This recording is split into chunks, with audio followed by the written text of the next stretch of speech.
บ่นุ่งบ่ตกใจเบิดหมอนกินเบิดแล้วว่าซั่นพอได้อยู่เราก็ได้ซึ่งเลยแหละหั่นน่ะโอ้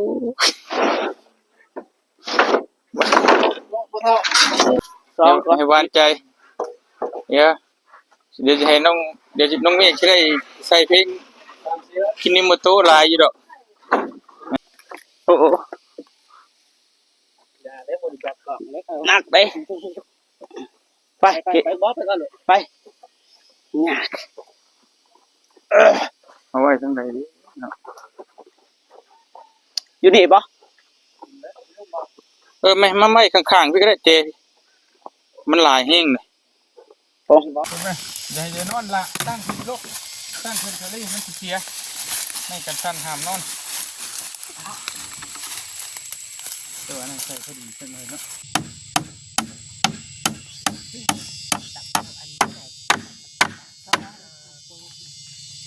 บ่ตีงเลยเห็นบ่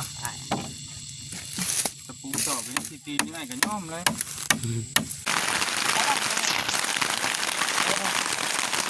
เติมเรียกนอนมันมีกำลังใจแน่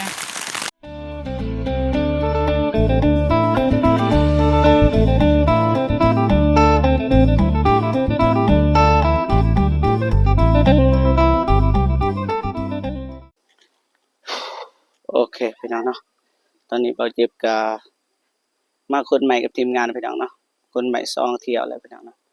มีไม้แปลนแล้วก็ไม้เส้นพี่น้องเนาะเบาเจ็บกะสิไปอัปเดต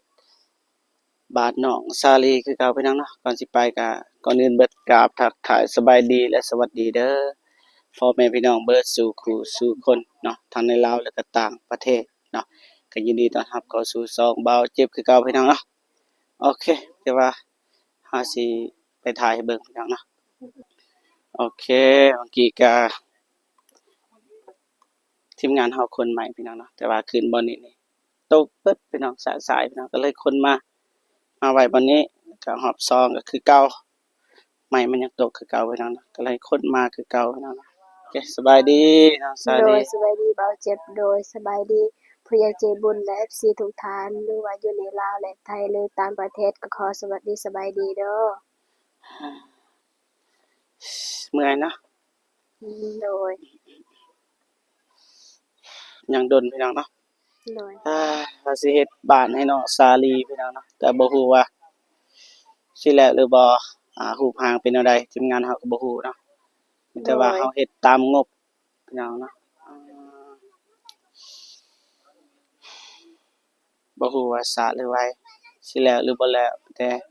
ให้พ่อแม่พี่น้องติดตามไปนำกันพี่น้องเนาะโอเคพี่น้องเนาะโอเคจะถามความรู้สึกของน้องสาลีเนาะเห็นไหมเห็นตอกแบบนี้แล้วรู้สึกจังไดล่ะ ก็รู้สึกดีใจได้เห็นใหม่ก็รู้สึกดีใจได้มาคนมาไว้อยู่บ้านนี้ ความฝันน้องอยากได้เรือนแบบใด แบบใด คันเป็นไปได้อะนะแบบใดก็ได้ โดย ขอแต่ว่ามีเรือนเนาะ โดยใครมีเงินอยู่ เมื่อยบ่คนใหม่ บ่ปานใด เมื่อยแต่บ่ปานใด โดย เพราะว่าน้องเพิ่นก็ตั้งใจพี่น้องเนาะบ่ได้สั่งบ่ได้บอกน้องเพิ่นเฮ็ดอีหลีพี่น้องเนาะสมกับว่าอยากได้เรือนใหม่พี่น้องอืมที่จริงล่ะน้องสาลีนี่แต่ดนแล้วพี่น้องเนาะรู้จักน้องสาลีก่อนน้องเดิมอีกแต่ว่าน้องเดิมเพื่อนสำเร็จเป็นที่พอเนาะเพราะว่าน้องสาลีแต่ก่อนก็มันยากกับดินกับน้ำไม้เฮาทางอันนี้ทางนั้นบ่คือน้องเดิมเฮ็ดเลยมันได้เลยนะแบบนั้น สบายดีเบาเจ็บ ฮ้อนเนาะ โดย สู้บ่ สู้ สู้บ่อยากเห็นบ่อยากเห็นพี่น้องเนาะไปสำซาสิได้เฮือนแม่นเรื่องง่ายเลยพี่น้องเนาะเป็นกำลังใจให้แม่น้องสาลี โดย เรียบร้อยบ่บ่ทันยาไปได้อยู่พร้อมบ่ พร้อม ไปเอาไม้ต่อพี่น้องเนาะไปลุย โดย ไปมา สบายดีสิจังไดเนาะกิริยาไปแล้วเนาะมื้อนี้ก็โทรหาเบากิริยาแต่ก่อนก็เพิ่นก็เคยซอยพี่น้องเนาะตอนนั้นก็มาคนใหม่ซอยบ่เจ็บมาเรียนใหม่ให้น้องสาลีนะเพิ่นก็มาซอยอันนี้ก็มาซอยอีกครั้งพี่น้องเนาะฝากเบากิริยาหน่อยเด้อไปขึ้นรถก่อนขึ้นรถป้าโทษให้รถจอดรถไม่รู้ไอ้ไปพี่น้องนะไปอยู่บ่คนใหม่เนี่ยได้บ่คิดว่าก็ไม่เขาเรียนตอนนั้นเด้ไม่เพราะว่าเอาไปท่องเที่ยวได้เมื่อกี้นี่รถอะไรไปรถไอเตียงแต่ว่าตู้ขอตัวนี้แล้วผม บ่เลือกเบิ่งก่อนบ่พี่น้องเฮ็ดไปชิ้นเลยบ่ ไม่ตัวนี้เลือกบ่เลือกกัน เอาไปอีกหนิดนึงมันจะจ่อเพราะชุกไปเลยชุกไปเลยทานหมูไปกับเปิงอยู่เด้โอเคได้ละโอเคอีกบ่ยังได้ ฮะ ยังจ่อได้เลย พอเอามาพี่ก่อนเอามาสิได้อยู่โอ้ยเสียเขียวเด้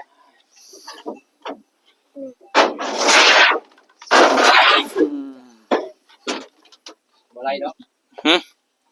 แต่แรกช่วงมันยาวก็อาจจะบ่นี่แต่ว่ามื้อนั้นไปเก้เช้าขึ้นก็บ่ไหลเพราะรถบ่เตียงช่วงมันสั่นเด้โอ้บ่ได้แฟนเอาลงเลยโอ้ถ้าเบิดนี่บ่ขึ้นแท้แม่นอีได้หน้านี่นะอยู่บ่ได้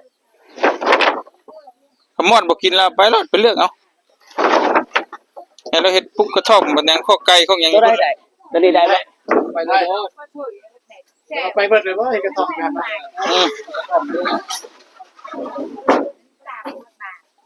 ไปได้อยู่แล้วก็คิดว่าสิบ่ได้อีกบ่นุ่งบ่ตกใจเบิดหมอดกินเบิดแล้วว่าซั่นบ่ได้อยู่เราก็ได้ซึ่งเลยแหละหั่นน่ะโอ้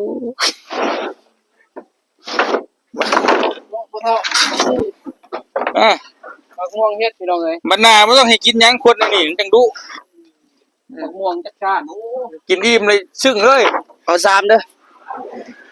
มะม่วงเฮ็ดสกะ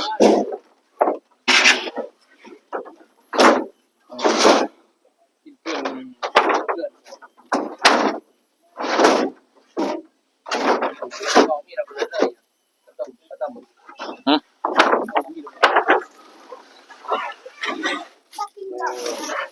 สวัสดีเด้อตากล้องสบายดีเด้อซั่นน่ะจักของไผเขาจะลงแล้วบัดนี้สีฟ้าคือกันสีเขียวคือกันเนาะโอ้นี่คือบ่ตูนบ่ตัวนี้นี่ของบ่เจ็บปานเลยบ่เจ็บบ่ได้บ่เจ็บนี่บ่เจ็บอยู่นี่เอามาคืออันนั้นกันน่ะคือมาอันนั้นคือจักสิสบายดีใช่มั้ยล่ะบ่บ่โกได้ให้บ่โกทั้งได้บ่โกยังอยู่อ้าวแท้อันนั้นสิค่ะฮะอันนั้นตะกล้องเจ้าน่ะได้แล้วโอ้ยกูรักให้นี่เฒ่าเอ้ยจับให้ให้หวานใจเดี๋ยวจะให้น้องเดี๋ยวน้องเมฆสิได้ใส่เพลงคินิโมโตะหลายอยู่ดอกเบิ่งคักแหละผมมีหมดที่เห็นเนาะมีหมดบ่จากแฟนเอาไปเลือกเอาไปเลือกเอาอยู่ไปเท่านั้นก็ได้ครบแหละ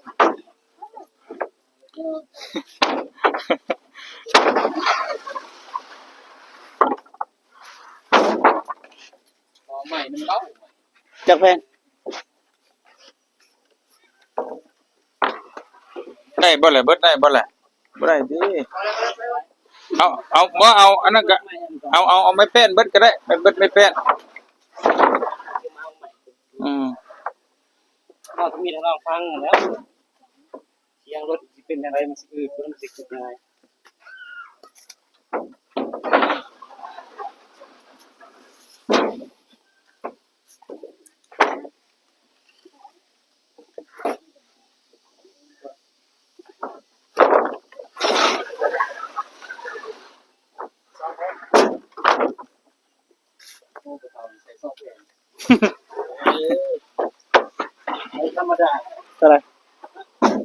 เอามาให้เบิดซะไม่เป็น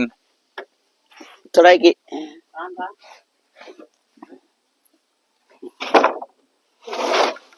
อันไม่กินเป็ดเห็นบ่นี่ มา ยังน่ะ หนู โอ้ยตกกระจาย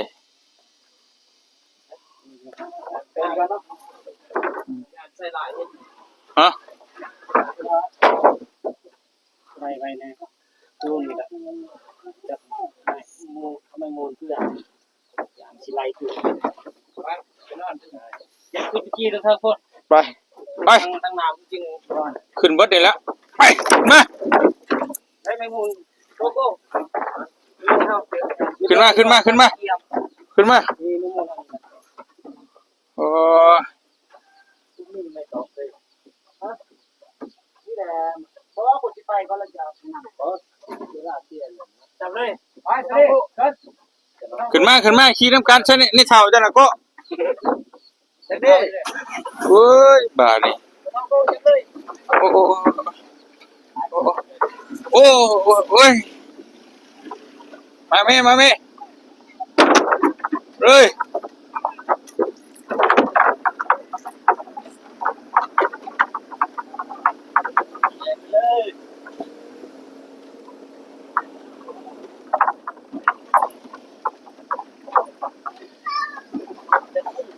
ฮะ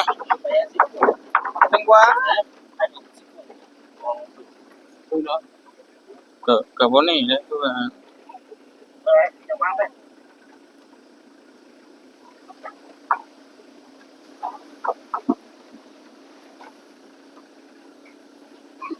เคยใช่เลยลูกเคย คุยลูกเคยก็ แดนด้วย เล่นก่อนแล้วผมลูกเคยไม่ห้าวเด้โอ้ยเอาสิต้มเต้นใช่ไหมเด้อเนาะ โอ้ยลูกเคยเอ้ยเฮ้ยนี่เองเอาเอาไปเรื่อยๆ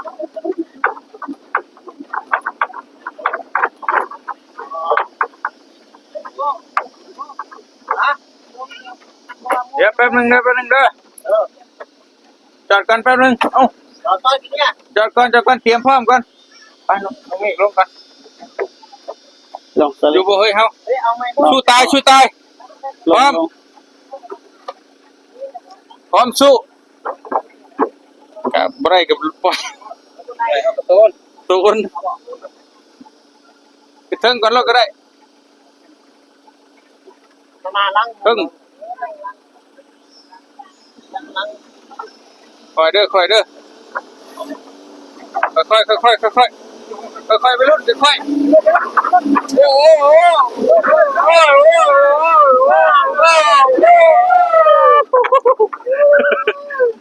สุดเฟอร์ลอยเนาะ โอเคเออ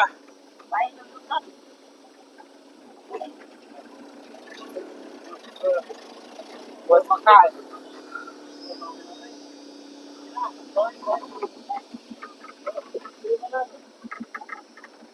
พอแล้วฮะบ่แล้วนี่กระท่อมเราดิ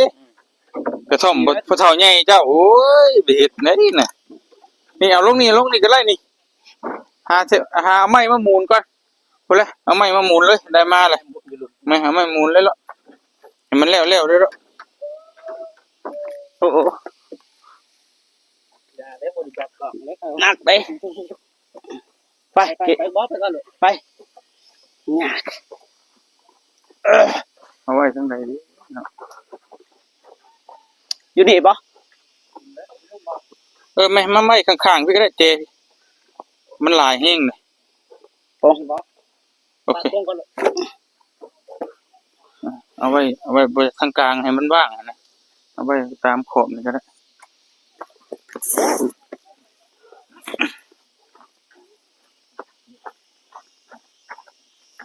มาต่ออีกเฮ้ยพี่น้อง เอาตัวนั้นนะมันยาวเลยเด้ไอ้นงได้แล้วเอาตัวนั้นมาเลยไอ้ซื้อเต็มเลยนะเอาเรื่องชนบทซื้อเต็มเลย เมื่อยได้ฮะ แม่คอยไม่บ่หลุดเนี่ย เอาตัวนั้นมาโรโก้ของเจ้าน่ะมาต่อกันเลย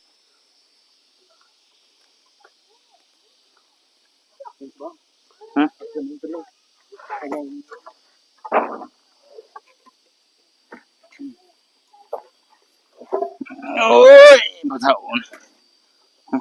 ตัวสูงตัวต่ำก็ได้หรอกบ่เป็นหยัง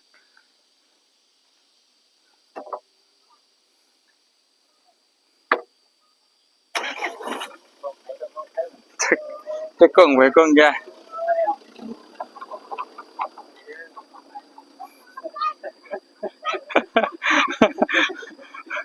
โอ้ได้ตูดเอาเดี๋ยวมันสิยากมันจ่ออะไ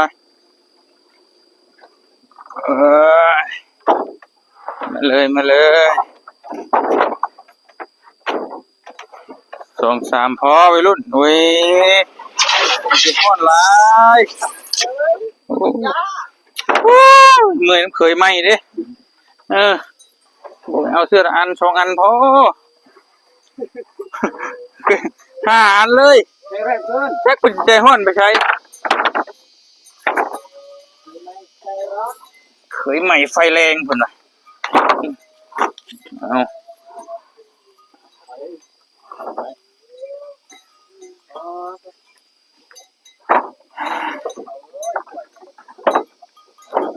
ฝุ่นในเท่ากับหางกะมาจักไปสิได้ผู้เบิ่งอยู่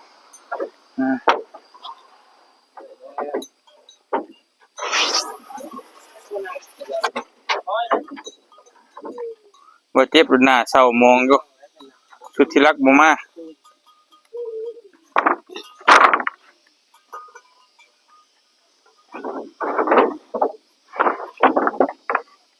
เบิ่งนี้ผู้เฒ่าพาเฮ็ดนี่2-3 อันพอจะควบ ช่วงเวลาเนาะ ช่วงเวลาบ่นักเด้เคยไหม้โดดโอ้ยดึกบ่แล้วโดดเหนียวจนสิหยอดเคยไหม้ใจยิ้มเลยได้ใจ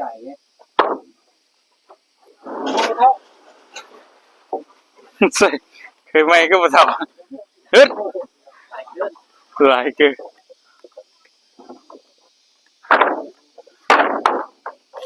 โอ้ทางกลางอยากตามคนเนาะบ่ได้ถึงมันได้ถึงเนี่ยไปใช่มาฮะลูกช่อได้แล้วลูกยังเกาะลูกเล่าซอลูกช่ออ๋อลูกไปเก็บก็บ่ถึงครับตัดไป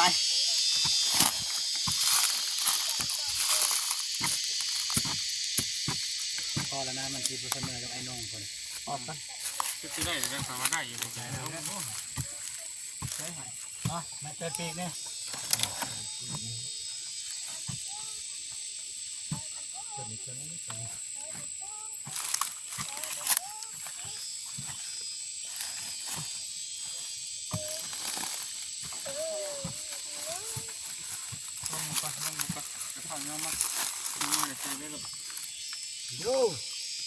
ตั้มก็ได้ฮะ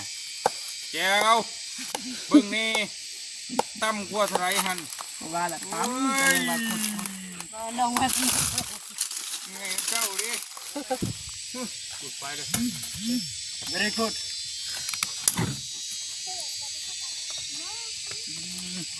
ดีเลือกดีđâu chơi con cài đây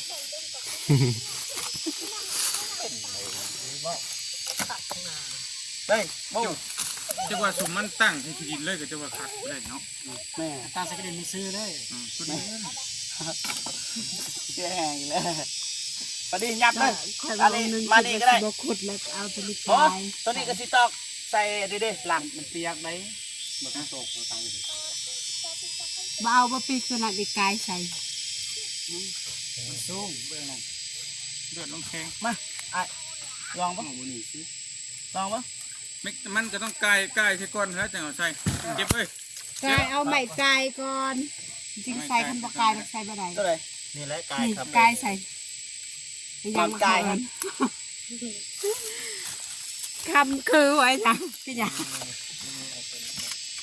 บ่ฮู้คือกัน เอาใหม่กันบ่ไม่เซ็นท่านมาใส่มาตอกเลยตอกแรกใส่เอาผู้แฟนเลยปอดแฟนมาผู้ เป็นจังได๋ เอาเซ็นเลยจ่ายแต่นึงนะนี่เลย เฮาเอานี่ก็ได้นะเอาปีกไม้นะนี่ เอาอย่างซี่มึงสู้ ทำได้เฮ้ยมา เอาเท่าโกซอยนะ คือนอนจังไง เท่าโกซอยลูกเคยนะ เปิดได้แล้วนะเปิดไปอย่าให้นอนละตั้งขึ้นโลกตั้งขึ้นทะเลมันสิเสียไม่กันสั่นห้ามนอนตัวนั้นใส่พอดีจังเลยเนาะ เอาแฟนมาคู่มันเล็กเรียบร้อยได้ไหมนะ เป็นมาปูยังเอามาเลี้ยงใส่กัน มาเรียน มีเหมือนบ่ ปีกเลี้ยงกันเลยก็นอนเลยได้นอนนะปีกมันนอนนะ ขอโทษเด้อเด้อ ก่อน นั่นนะ เพิ่นสิกา เราพังแม่เจ้าบ้านบอกกัน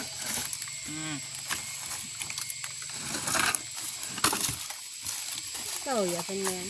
บ่ต้องไปเรียนยาไปจ้ะ นี่เป็นสูงโพด โต นอนตอนนี้นี่สบายมูลเอ็ดมอน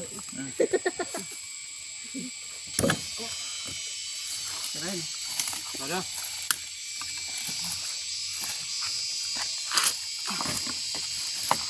เอาดึงเลยไปเนาะยึดตัวนี้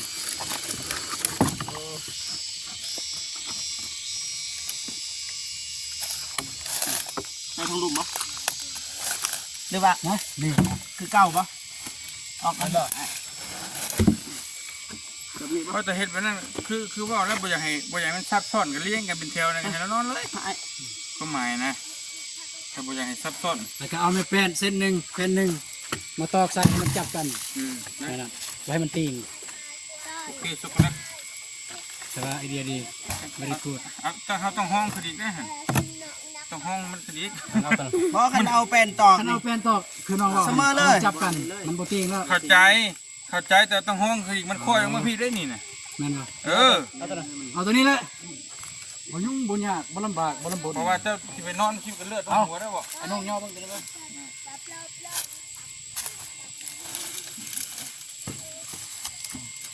เอาเจ็บย่อน้องย่อ ให เบิ่ ม่ ง ลงก่อน ต้องยอสองคน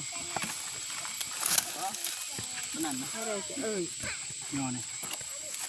ยอเลย โอเค ได้ป่ะแบบนี้ ได้ไม่ได้ เอาแป้นมาตอกก่อน จับมาพี่เลย แป้นตรงที่ไหล่ฮะเอาอีโอ อันนี้เบ็ดบาร์นี่จ้ะ ได้เลยนี่ แล้วนั่นแล้ว พอดี เอาไม่ปีกนึงเป็น4ปีก โอ้ตัวนี้ก็ได้ เอาหัวปูขึ้นมาหัวปูคนรีบ มาให้เบ็ดมันแจ้ง ไม่ โอ้โอ้ อย่าให้มันกระจก นี่อ่ะ ยังสั่นเลย นี่ก็ ไอ้ดิวสลิปตัวเฮีย มาช่วยกันมา ดิตุ้ม ช่วยไม่เอ้ยมาช่วยกันเบิ่งก่อน บ่ได้เมียเลย โอ้ยนี่คือเนาะไปเฮ็ดซอยน้องเดิมนะ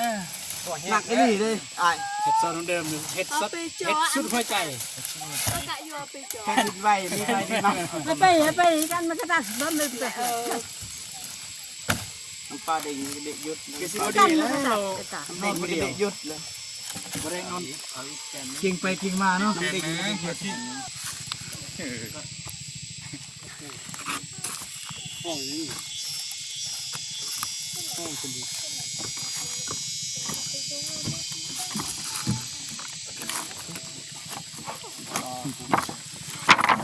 ยืดเองนะ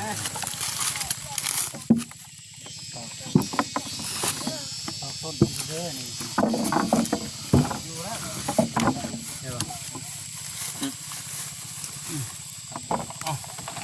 โอเค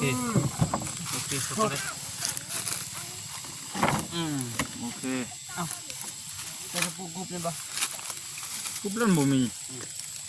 ได้จะปูเลย จะพูดสนะเนี่ย บ่มีมันสิคน ออกก็ ยับขึ้นมา มันจะได้ปะได้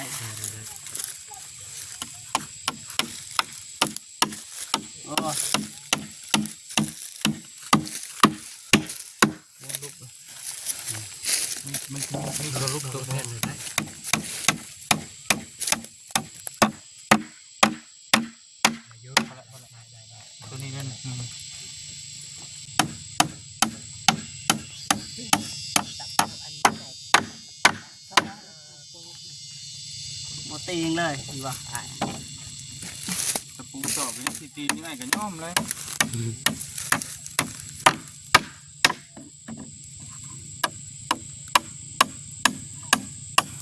โอ้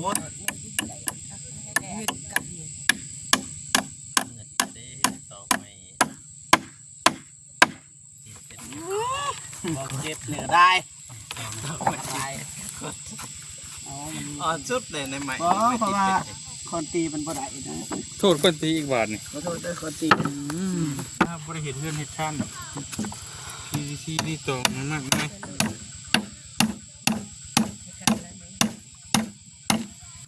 จะเย็นไปสิ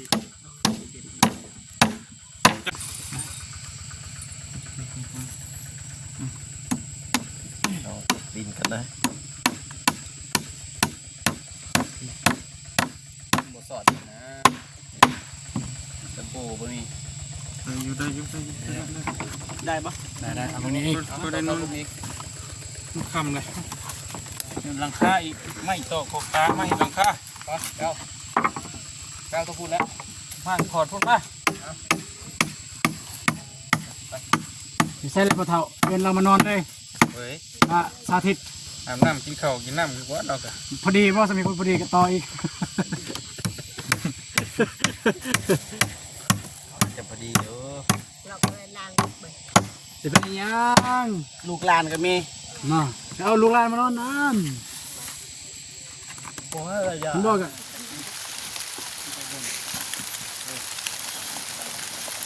มัดคนนี้ มาจะท่อมทำใจ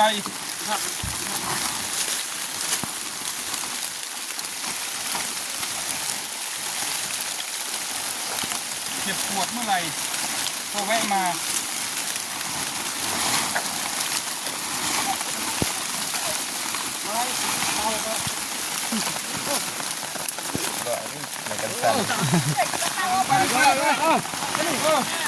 จับจานเอา บ่รอดได้น่ะ จับจานไปเลย กดเลย ไปยันเปียก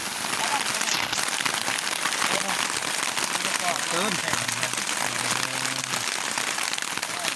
เรียกนอนเรามีกำลังใจแน่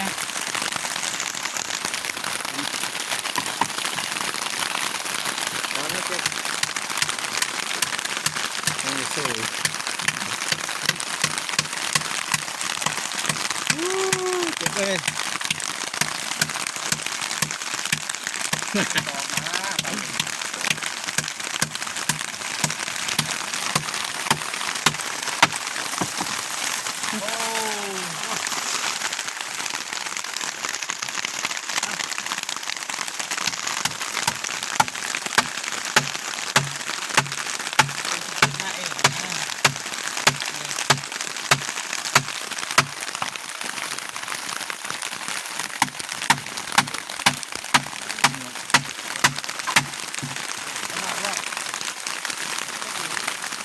นุ่นมันจะเจ็บ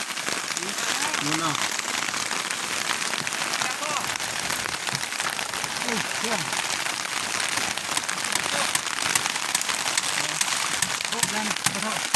เดินไปเลยมันจะปิดปิดฟ้า